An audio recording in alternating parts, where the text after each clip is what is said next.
Hello everybody, welcome back to the channel. I am frankly FM84. Big thank you for checking out another one of my videos right here on the YouTube channel. So if you were with me yesterday, you would have seen that the Celtic rebuild is now coming to the close of the fourth season. We went through the winter transfer window, only signed one player in Max Arnold.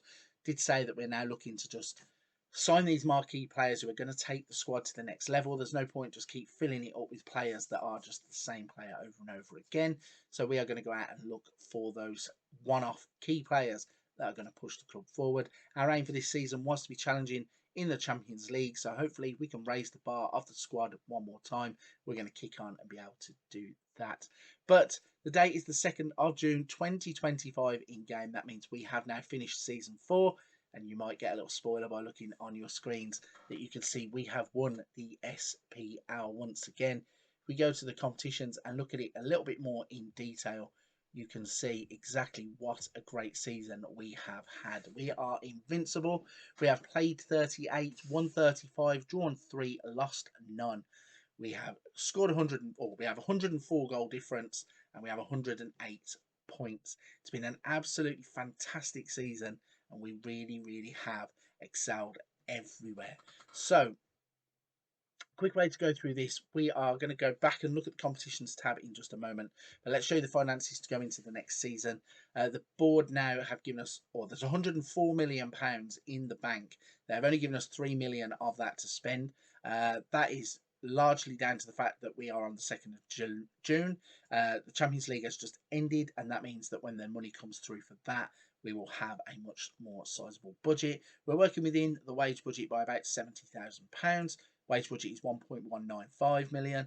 We are spending 1.121 million. So no concerns there in terms of the finances. Club is on track and we are going completely in the right direction. Onto the club vision tab then. So job security is very secure still. B+ for the season. Club culture now, there is a few more things coming up in there. Sign players for under the age of 23 for the first team. They want to play attacking football, play high tempo pressing football. They want us to work within a wage budget. We're doing that. We're on course. Spend the original transfer budget. Very pleased. Minimum 2-year contracts for first team players. We're ongoing with that anyway. By the end of next season now, they want us to win the Premiership. That has been the aim the whole way through the series, and if we don't win it, there is something very wrong. Champions League, reach the first knockout round at a minimum. Going forward, win a domestic cup and continue to win the Premiership. Again, Celtic's board within this game are always very realistic with what they want you to achieve. Firstly, it's domestic competition, and then it is European competition. So, fingers crossed, we can develop the club to the point where we can be delivering on both fronts, and the board will be happy about it. So that's all of that kind of thing out of the way. We're going to go back to the competitions tab, and we're going to run through the other competitions too. So you know we've won the Cinch Premiership by a massive margin. Scottish Cup, we have ended up winning that. We won that competition again, so defended it. We have just won the Champions League. We have finished runners-up as the Premier Sports Cup competition, and also in the UEFA Super Cup we were runners-up. So what a season it has been. We're going to come back and run through all of those, but first let's show you the schedule. Let's get you through the rest of this season. So I think we finished at the Dunfermline game, maybe there, or maybe it was one earlier on in Venice. But basically, the rest of February, we beat Wraith 6-1. We beat Fenerbahce 4-2 in the Champions League first knockout round, first leg. And we beat Dunfermline 2-0 in the Premiership. And then we just went on a mad run, only losing 2 games the rest of the season. The first, we beat Hearts 4-0 with goals from Villar, Lazaro and Piatowski. Aberdeen next. In the Premiership, goal from Lazaro, enough to get 3 points there. We Fenerbahce 3-0 with goals from Lazaro and Turnbull. Inverness, we won 4-3 in the Scottish Cup quarter-finals.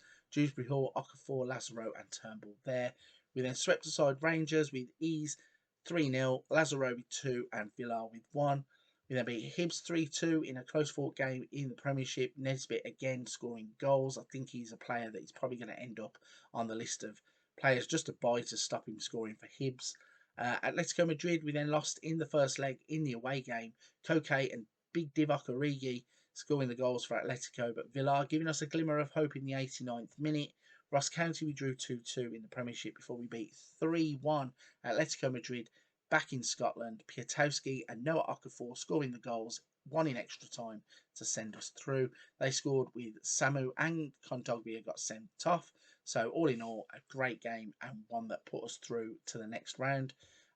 Dundee, we beat them 2-0 in the Scottish Cup final. Hearts beat them 3-1 in the Premiership. Goals from Dewsbury Hall and Crespi. Finley Robertson scoring an own goal and Admiral Musgrave scoring for Hearts. We then beat Arsenal in the Champions League semi-final first leg with goals from Villar, Lazaro and Juranovic. Rangers, we beat them 3-1 in the Premiership to pretty much wrap up the title at this point. Moanta, Gallagher and Okafor scoring the goals there. We did lose the away leg to Arsenal 2-1, so there's a bit of a pattern emerging where we will win the home leg, lose the away leg. But luckily for us, the competition had already been kind to us with a 3-1 victory in the first leg, so we went through on aggregate. Hibs then we drew 1-1 in the Premiership. We beat Aberdeen 3-0, beat Ross County 4-0 before we beat Hearts 4-1 in the Scottish Cup final. Goals from Botman, Lazaro and Moanta. Joe Powell scoring for Hearts. And then finally beat Inter Milan 2-1 in a Champions League final. Victor Osimhen scoring for Victor Osimhen scoring for Inter. Piatowski and Brandon Williams scoring for us. So let's jump back to the competitions tab then. Let's have a little breakdown of this. Again, the Premiership, just to run you through that win-loss record. Played 38, won 35, drawn 3, didn't lose a single game, 104 goal difference and 108 points. We won the Premiership from Rangers by 27 points. Amazing. Absolutely amazing. Domestic football, completed it, mate. Let's look at some stats then. Player stats. So, Kevin Nisbet, as I keep saying, keep mentioning his name, he's scoring all the goals in the league, 24 of them. Lazaro is our highest goal scorer there with 16. Most assists went to 2 players. They are both Celtic players. One is Kiernan Dewsbury Hall. The other one is Conor Gallagher. We also have Okafor and Villar on that list too. Most shots, Hector Ingram goes away with that. Nothing for us. Most player of the match awards, Nisbet edging out Kiernan Dewsbury Hall, 8-7. We also got Piatowski on the board too. Most key passes, Ryan Kent beating Kiernan Dewsbury Hall by about 16 key passes. Still a brilliant season for Dewsbury Hall to be even that close. Platt out with 101 is on the list, and Conor Gallagher also sneaking on there too. Most tackles won, Scott McMahon. I think he was leading the way in yesterday's episode too, but Brandon Williams is on there with 78. Most dribbles made, John Ginley with 123. We're not represented on there. We don't really work with wingers like that. Most clean sheets went to Sean McDermott. He had 24 clean sheets across the season. Rui Silva in his first season at the club, 19 to replace Alex Merritt. I think that is a sound season. Fewest conceded was Rui Silva, conceding 28 from 38 appearances. He has been a sound goalkeeper. So Josip Juranovic, penalties 8 from 11. We didn't take him off them. We thought we'll just let him continue. He ended up with 8 from 11. XG per shot, 0.38 for Juranovic. Tackles per 90 minutes, nobody in that category, but team goals, Gallagher 123, Villar 120. Goals per 90 minutes, Alexander Mitrovic. Games won, Rui Silva and Gonzalo Villar, 35 and 33. Yellow cards, Brandon Williams ending up with 13 yellow cards across the season is a bit insane. And then average minutes per goal, Turnbull 89.22 and Mitrovic 105.14. If we show you Mitrovic's first season actually in Scotland and what he has achieved.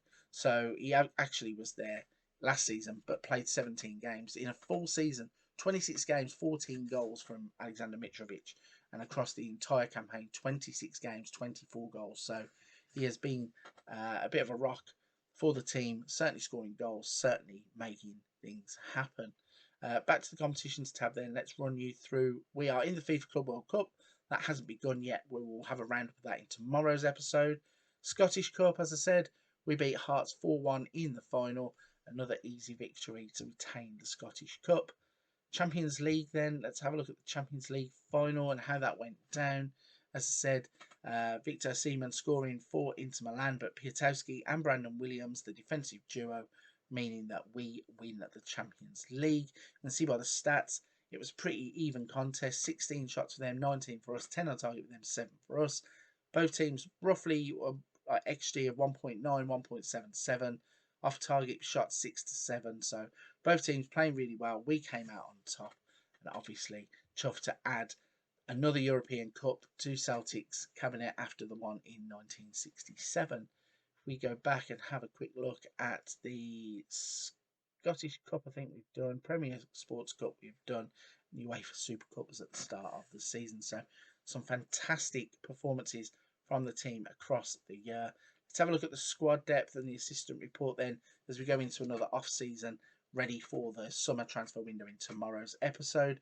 So Silva in goal, Lawrence, Ballard, Piatowski and Williams, Dewsbury Hall, Villar and Gallagher, Okafor, Plata and Lazaro. So first thing to note there is Brandon Williams has been swapped sides. Lawrence has come back into this best 11. I think we could probably still do with improving in that left back position. I think Brandon Williams is fine. Midfield is sound. The wingers are good. And the striker, wow, we've got Lazaro, we've got Mitrovic, we've got Crespi. There's goals in and amongst all of the strikers. So that brings to an end season 4. We have once again won the Cinch Scottish Premiership. This time 104 goal difference and 108 points is absolutely amazing. In tomorrow's episode, we're going to push through to the end of August. I think around the September 3rd mark, where the transfer window slams shut. The Champions League registration will have been complete. We'll show you all of the transfers of players that come in during the summer and also the players that leave. And we'll also fill you in on how we have started another season in the SPL. So as we kick off the final season of the save, I'll be going to be able to go and replicate what we've just done. I think it would be so difficult, but the plan is to just add on 1 or 2 pieces of quality every window from here on into the end of the save. I think we have a chance of replicating that. I'm not too sure we'll beat the points tally, but I've got a feeling we will go on another season where we either don't lose or will only drop a certain amount of points. I think the team really is set up for success. Right then, if you're looking forward to what is happening, you're going to have to come back tomorrow. But before that, if you're here, you're still listening to me, firstly, a big thank you. Secondly, if you haven't hit the like and subscribe button already, please consider doing so. It helps the channel so much. And I really do appreciate every single person who takes their time to do that for me. But for this one, I'm going to start wrapping it there. Go check another video out on the channel. There's a little something for everybody. There's Wonder Kids, tactics, let's plays, you name it. We've got a bit of it there. I'm sure you'll find something to keep you entertained. But for this one, I am going to wrap it there. Big thank you for watching. I'll see you soon.